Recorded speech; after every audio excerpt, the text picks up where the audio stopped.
Welcome to Wildly Unplug, sharing stories of nature, conservation, and creativity. Discover what develops when you unplug and step outdoors. Thank you for joining us on the show today, Robyn. And thanks for having me. And before we start talking about your website, alifeofchoice.ca, can you tell us a bit about your journey before that? Certainly. Yeah. Growing up, I was a very curious kid, and I really wanted to know why people did what they did. I came from a very challenging background, alcoholic dad, abuser, mom, mentally ill and suicidal. I really had that questioning mind, and sometimes I get in trouble for asking those questions. I played it pretty safe during my life, but I grew up around nature. We lived in a lot of very rural areas. And so nature and animals were my kind of saving grace because people weren't reliable. I've always had that affinity. And then I went through my life working at a big corporation, which was great. I got to do a lot of different things. And then I had breast cancer 24 years ago this year. And that shifted. I reconnected with that spiritual part of me. And it was really interesting. I'd gone to this beautiful retreat center, and it was just, I didn't even put my curtains because I opened up to the ocean and the mountains.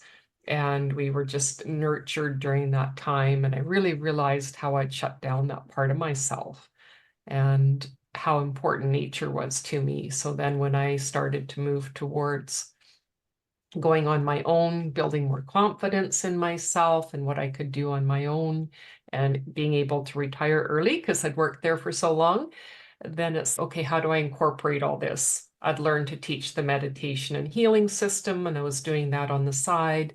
And then I brought in other skills. I'd already trained in psychology, counseling, conflict resolution, all these different things to help me understand people. And then I brought in some newer tools, the motivational map and the Enneagram, for example, and being able to dive deep into ourselves, into our shadow selves, to see where are the parts of us that we've disowned and where are we not fully connecting with ourselves. And to me, nature is one of those biggest pieces to help us to reconnect with who we really are. What inspired you to create your website and all the services that you have right now? Was there a moment, or did it just all accumulate just through the years? Well, I think a big part of it was so often we can fall into victimhood. Like I really found that when I went through the cancer experience, like everyone kept coming up to me and saying, why you? They wanted a reason for it. And I would see people, I had attempted to lead the women's group post treatment. And I just found a lot of people were just stuck in their story, going over and over it again. And what's the next medication I can take? And I'm going to take that one for 10 years. And for me, I was taking the post-treatment medication, and this is making me feel awful. And the side effects are other cancers. Like, why would I do that? Why would I take this? And so I just had this feeling, having reconnected with that deeper part of myself, I don't need this. It's not going to come back. Why would I want to live in fear? So we really understanding we have a choice in every moment, that we don't have to go back into that victim mode. And that's what I saw growing up with my mom, right? We lived on welfare. She was always at the mercy of other people. There wasn't the support then for leaving an abusive husband. Her parents were immigrants from Ukraine, didn't even speak English. There was no support. And it's like learning to support ourselves. And then I've learned through my Enneagram work, that's a big thing for my type, is support. So no wonder that's been a big focus for me. But it was really, and I love the book Man's Search for Meaning, Viktor Frankl. He was in a concentration camp, and he said they couldn't break me because I had choice. I could connect in my mind to nature, my family, whatever I had outside of here. So they could never break my mind. They could hurt me physically. And so out of that came a specific type of psychotherapy. You've brought up Enneagrams a couple times, and For our listeners, I'm familiar with it. For our listeners, can you explain what that is and which number are you? Absolutely. Yeah, so I've been studying it. Actually, it came through the motivational map, which gives us our 9 motivators and how we get energized by what we do and what demotivates us and what saps our energy. And it's partly based on the Enneagram. So I've taken that deep dive and become a teacher of it as well. And it's really a system to help us for our growth and transformation. It's a map of how we see the world, our kind of reality strategy. So there's 9 types. We need all 9 of them in the world, and we have access to other points, but our main one gives us our most direct path for our growth and transformation. And especially doing it with teams, I find that it helps us to see how other people's maps are. So then we build that kindness and compassion. We have that neutral way of looking at things and seeing people for who they are. So we can do it very superficially or really deep. That's one of the things I love about the Enneagram, is that there's such depth in understanding ourselves and seeing those patterns that we've created in our life, that we can move beyond to our true self, that we don't have to get stuck in our box of personality. And what I really love about it is I'm a very practical person. And so there's the spiritual part of us, which the Enneagram can help us with, but also the very practical. So those feelings that I'm having around shame, whatever, I really understood it in a different level to bring in kind of the humanity with the spiritual. And I'm a type 6, which is called the loyalist. And so I really see that in my pattern with people, right? I want that connection. I want to build community. And in the past, I've come and gone from groups very easily, because if you're not walking your talk, I want that congruency. That's a piece of my world that I really like to have, because it helps me to feel like I know where I am.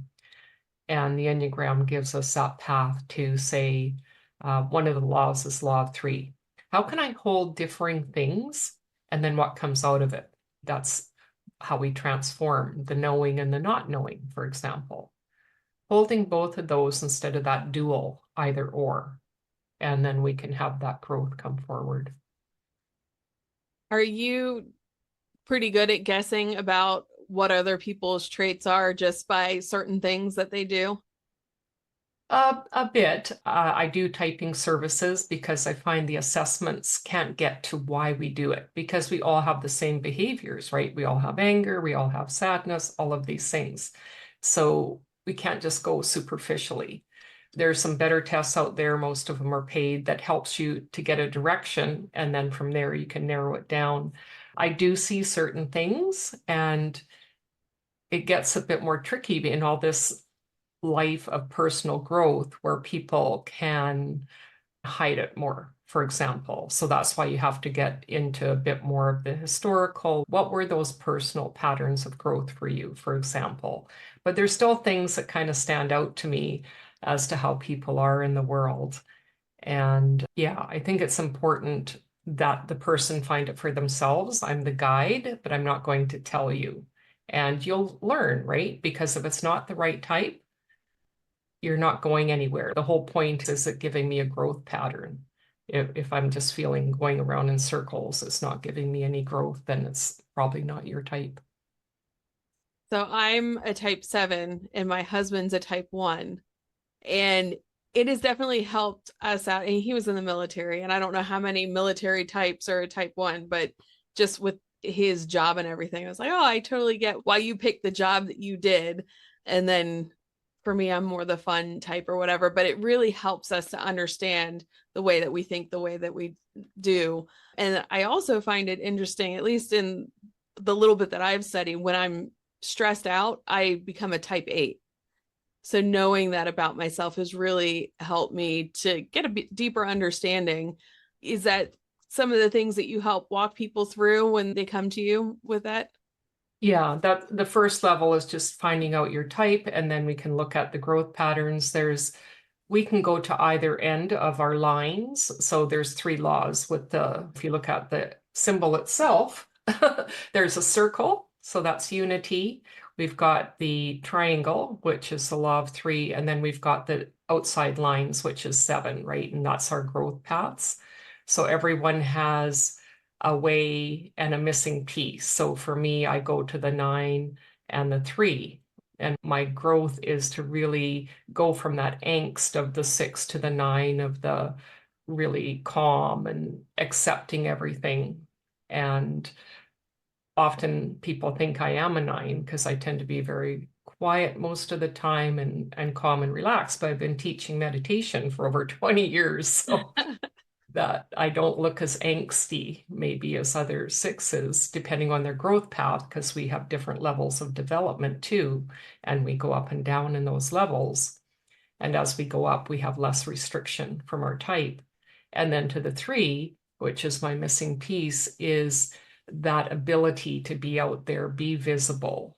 Because as a 6 is anti-narcissistic, 6 and 9 don't like to be necessarily the spotlight. I'm easy at being a leader, but it's not because I want the accolades, right? It's more about the group and how can we bring people together.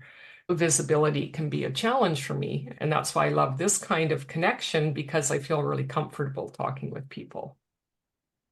Do you find that if somebody goes through maybe a traumatic experience or maybe a really good experience, would that change their Enneagram at all? Or maybe I don't know how I want to ask this. I guess, would their Enneagram change throughout the year and different things that happen during their life? You come into the world with a particular temperament. And there was a study done by Thomas and Chess, and they followed children from birth to 21, and they came up with 9 temperaments, right? Same as the Enneagram. So these are these magic numbers, right, that we see throughout nature. And that's one of the cool things about nature, right? All of science is there. And so we come in with a temperament, and then our environment, our culture, all of that kind of shapes it. So it can look different in different cultures, for example. So for example, a woman in a culture where they're not allowed to be as out there in that type 8, who is more that protector defender, will look different than someone in a different culture. So that partly depends on it. And also we see this with people who, in the sense that they've gone along with a particular type for maybe 10 years. And once they get through some of the layers of the trauma and the healing, then they realize they're actually a different type. So it's more about having that core and how do we get to it. And if we're too defensive, then we're not ready to look at what are some of those core issues for us. Also on your website, I saw that you have a book called Confidence Secrets, which I think a lot of us suffer from a lack of confidence. I know I do more than I care to admit.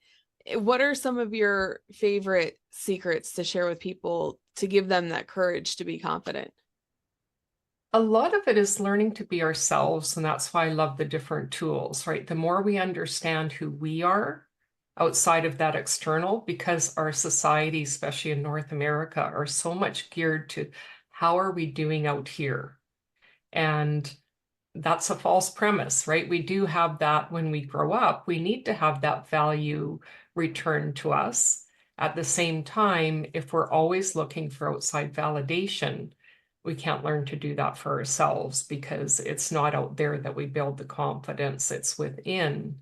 And taking those incremental steps. What is that small thing I can do, instead of I need to go from here to running my own summit? Or doing whatever it is where I'm going to show my huge confidence. But for example, for me, like getting into a program with my speaking teacher, and then I got to build up and practice with people who supported me, and finding those ways of getting the support and getting to those underlying reasons. What is it for you? Is it I'm feeling I'm going to be attacked for what I say? Is it so many people are afraid to say what they think these days because of conflict and stuff?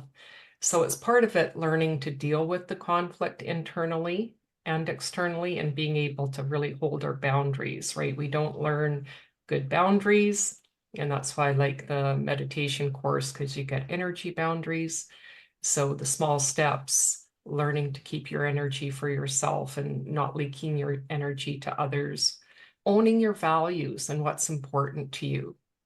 And then I think those little steps help us to say, give us more options to say, yeah, that's not serving me. So I'm not going to go into that area that is just depleting my confidence and my energy because it's not in alignment with who I really am. You were talking about like leaking energy. Is there, I've heard the term before, like an energy vampire. Is that like really a thing? And how do we protect our own energy so that, we're setting those healthy boundaries? Yeah, energy vampires are real. And yeah, if you think about it, if you have a friend, or even let's just say you go to a party and you're feeling great, you go there. And part of it is being empathetic, where you allow that energy and you feel it. But for people who feel like you've got the energy and I want that, they'll energetically take that from you. And so we learn to say no energetically, whereas no, this is my energy. And that's why the shielding and these kind of tools are really important. But the problem is often we don't realize it till it's too late, right to the extreme of abuse in a relationship. So the one partner maybe gradually helping them to take that energy from them. The other is just feeling drained and not really sure why. And then they're getting, their defenses are down because maybe they're not sleeping and they're seeing the other person as the leader in their life. And so they're not even taking responsibility because they can't even see it for themselves. And this is why we see people who go back to bad relationships and stuff. One piece, there's many pieces, but one, because it's, oh, this is normal to me, right? Because they keep having to feed back on them again. And we see this even in relationships. You might get rid of someone in your life, they come back about 7 years later. Yeah. Let me see. So, oh gosh, what do I even want to ask? Because I was looking at your website, you've got so many different things that you're trained in teaching people and guiding people through. What is the ideal person situation when they come to you? What type of person are you looking for to work with? I would say someone who's curious and often a transition or wants more in life, so that as we Maslow's hierarchy of needs, which is a psychological tool for motivation, at the bottom we have our basic needs, food, shelter, all those things. As we move up, there's that self-actualization piece. And we used to see it more with the idea of midlife crisis, those kinds of things. But we have that all the time now. It's not just a specific age. It's like when things aren't working for us anymore, you thought that was the path you were on, and it just doesn't feel right for you anymore. So having that openness and curiosity is like, what else is out there? What more can I learn about myself? Rather than saying, that's just the way it is, right? And nothing's going to change. And it's true. We like our comfort, but it doesn't have to be as drastic. And I think that's part of it. And it doesn't happen overnight. I get a little bit concerned about people who say, yeah, just do this and it's gone. It's like, these are patterns we've had our whole life. And we forget ourselves again and again. We have to, just like showering or anything else, right? We have to do it again and again. And that's our mind and our safety. But our neural pathways can change if we allow it in a gentle, kind way instead of going in there, I'm changing everything tomorrow. It doesn't last. So it's like being open to doing it gradually, taking the time to do it, and willing to see other perspectives. What type of long-term goals do you hope to accomplish? What do you see the future like for your website?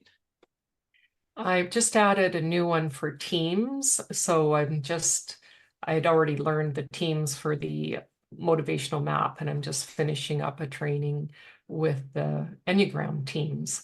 So really would love to see more businesses, small business owners work together and really have a super functioning team. People, before we used to compartment our lives so much more. And I think COVID really helped to shape that we want to bring our full selves to everything we do.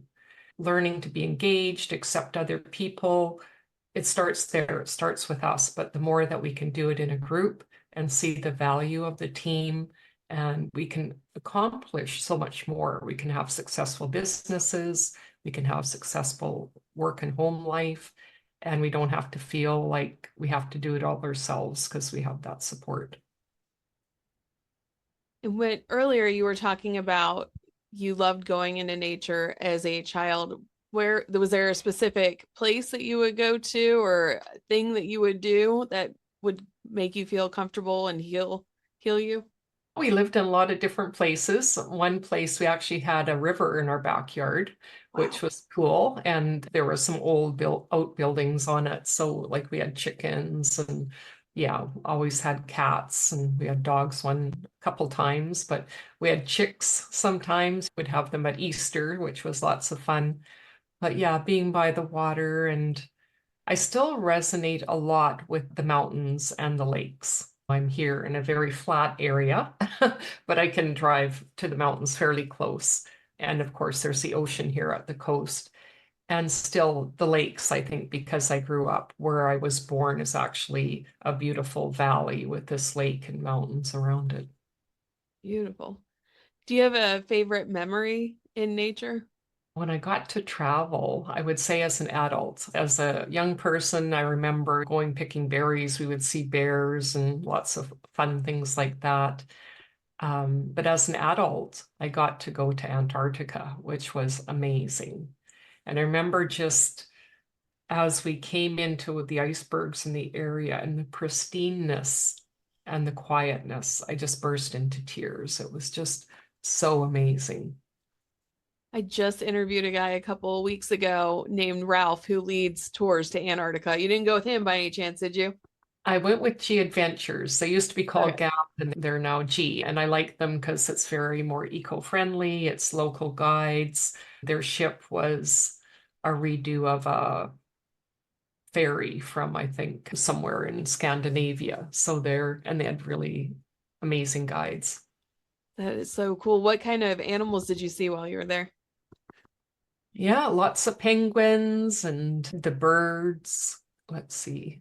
Yeah, whales. We had an amazing night one night. And they had to call us in. And they said that we've never seen this before. There was a pod of about 12 whales having their dinner. So you see the baleines and all the fish going in. So we're at dinner and we went out and, of course, taking pictures and watching. And after an hour, they said, you have to come in and eat dinner so that the staff can clean up and get ready for breakfast. They said they'd never seen that amount of whales just surround the ship before. That's incredible. Was it quieter than around here with I heard beeping and you hear construction and I buses and stuff going by here. Was it quiet in Antarctica?